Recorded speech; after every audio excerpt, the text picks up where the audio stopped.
The moon train was an essential artery, shuttling supplies and personnel between lunar outposts and Earth. Its schedule was precise, its route heavily monitored.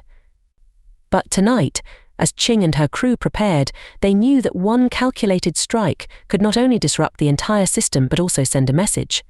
From the shadows of a remote docking area, Ching issued final instructions over their comms.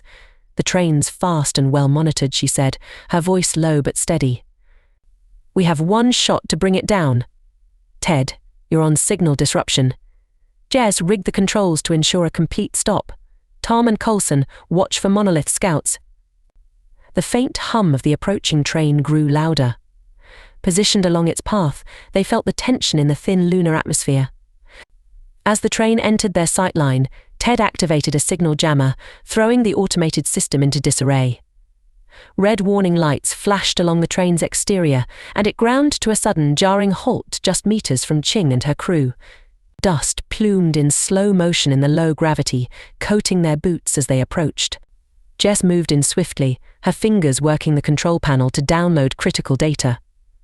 "Got it," she whispered, just as a warning light on her wrist scanner blinked. "Monolith scouts are closing in," Tom reported, his voice tense. With the crew safely out of range and the automated train empty of personnel, Ching gave the order. Ted swiftly activated the destruction protocol, and within seconds, the train's core systems began to overload.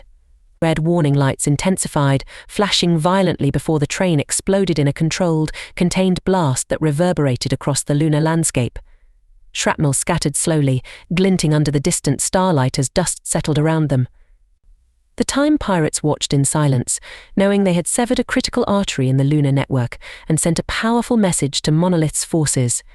They slipped back into the shadows, navigating the rocky lunar surface as Monolith's scouts descended toward the halted train. Ching looked back only once, the lights from the train casting a red glow across the terrain. This wasn't just a strike, it was a declaration. With Monolith scouts now combing the area, the crew used their knowledge of the terrain to evade pursuit, slipping away into the silent lunar night.